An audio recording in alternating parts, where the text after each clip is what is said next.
Okay guys, so you saw I pulled up an image on my phone using Google, and it doesn't look exactly like the drawing, but that's okay because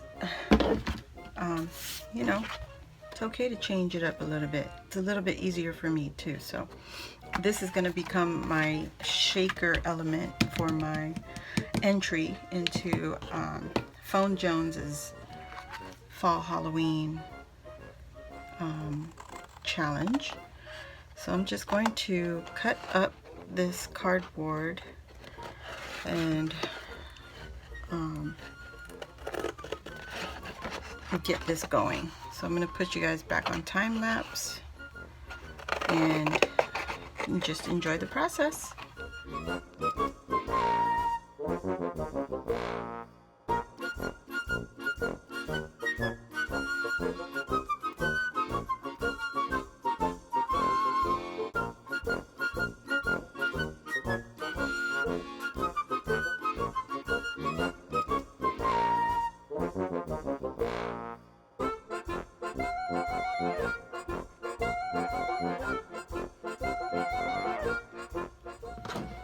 Okay guys, I cut it out again using the cereal box. I just drew the house and I cut it out using mostly my what is that, knife. And then I just cut the front door open with the scissors. So now the next thing will be, do I paint it or do I cover it with paper? Actually, I might have to do the whole thing over again to give it some depth, or let me see if I can find some foam. Okay, so I think we're going to go with the foam, but it's the really thin foam that you get in the kids section. So what I will do, I will mainly use some strips as far as I can go, and in the windows, in the openings, those will be where I put my shaker bits.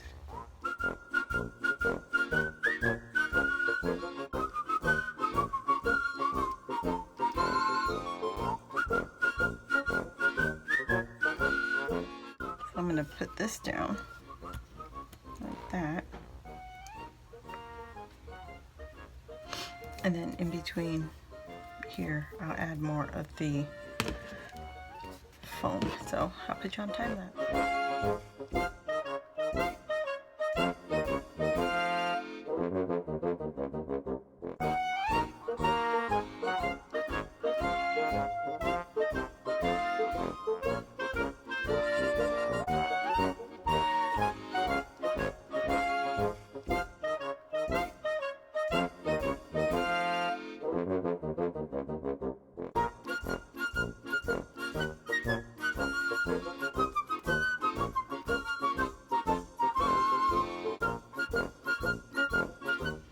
Okay guys, so I had to cut a second piece out for the backing for my shaker house, and I put the foam all around the perimeter where I want my to keep my sequins and my shaker stuff in. Okay, so some of these are not going to have shaking bits in it, like sequins and stuff. Some of them might just have stickers, but we'll see when we get there how well this holds up. But for now, this is what I want to do. I'm going to use some black paint, just my acrylic paint, apple barrel, and get my plates out, my Dollar Tree plates, and my brush. Okay, and I just use this water brush. I got this a long time ago. I don't even remember when I got it, but some of it has, you know, seen better days. So yeah, we're just gonna shake this up and Let's go with this. Ooh, very, very watery. So let's paint this one first. This is just the background. I didn't cut the windows out of it, just left it. So I'm gonna have to paint the front and the back. So, okay, you can still see through this.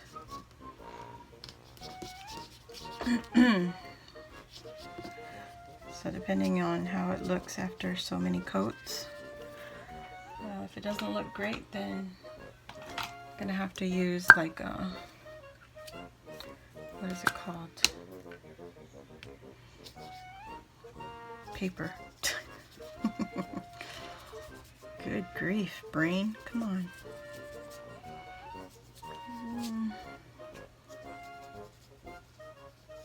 Just gonna put several coats on this and I'll time lapse.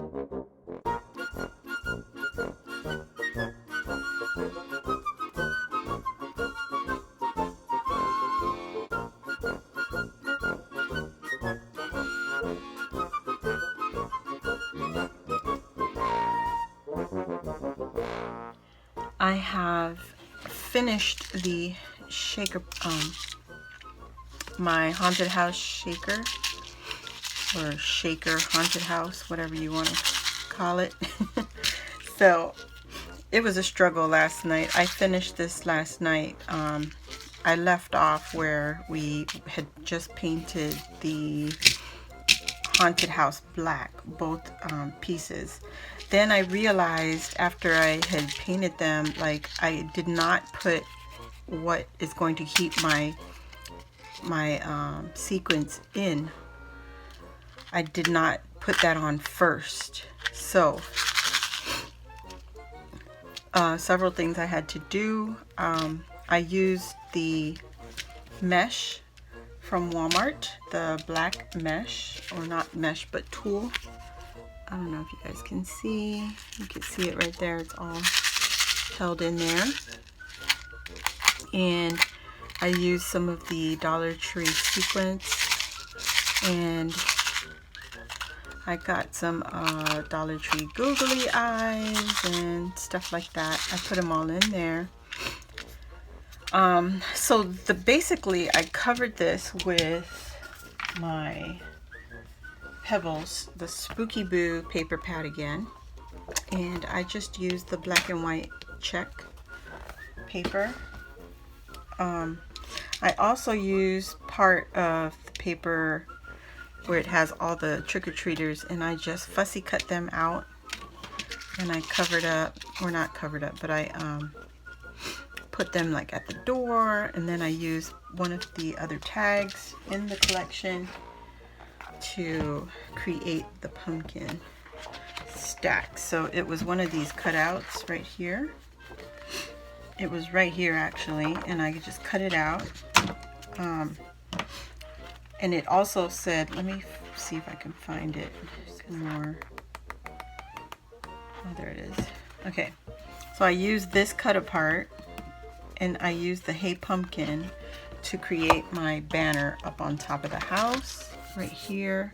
And everything that I put on here I distressed with the distress ink.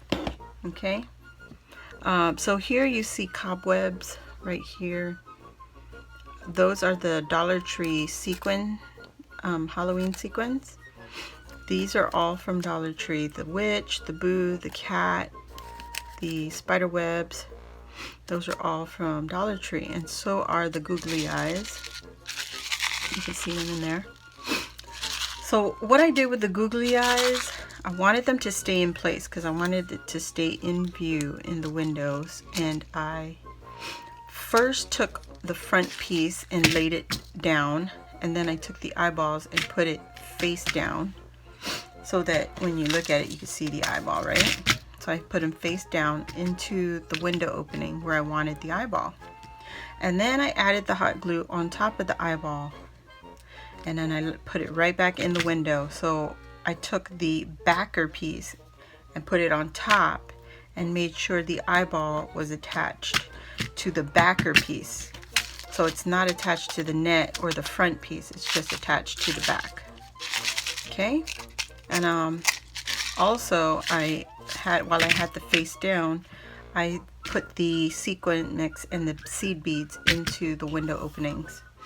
And then that's when I started to proceed to add the hot glue all the way around the outline, around where the window openings were, so they all stayed in place. So when I was first putting the mesh or the tulle on the front, I took the bottom flap and folded it over, and I put sequins into the opening, the door opening, so that you could see through. So there you go, you have it. So it's like a little doorway opening, and those all can still move. I only put like 4 pieces of sequins in there, 2 ghosts, a cross skull and bones, and a pumpkin. So that's what's in the doorway, and it can float as you shake it. See? All right. So now all these cut aparts are all from the Spooky Boo collection, and then the sequins shiny parts are from Dollar Tree. The inside shaker bits, some of them are from Hobby Lobby. These little smaller round bits are from Hobby Lobby. The pumpkins were gifted to me from a friend. The seed beads that I put in here are brown or kind of orange looking, amber looking. Those are all from a friend. And yeah, so that's about it. What I did make a mistake on was figuring out what I was going to use to keep my sequins in. So think ahead, think backwards process. I got to work on that. And then this one, as soon as I laid down my paper to cover the front, I realized I did not cut out this window. So this window originally should have had the mesh or the tulle, but because I forgot it, and if I left it, it would have been, you know, to me it would have looked kind of weird knowing that there was a window there and I just didn't cut it out. So I just cut it out, cut the mesh away from it, and then everything else just fell in place. But I'm very happy with it. That's it. So please check out Phonejones, her Falling for Halloween challenge. Check out her channel and tell her I sent you. And I hope you guys enjoyed the video. Please give this video a thumbs up and hit the subscribe button so you'll know when I post up new videos. Thanks for watching, guys. I'll see you again. Bye.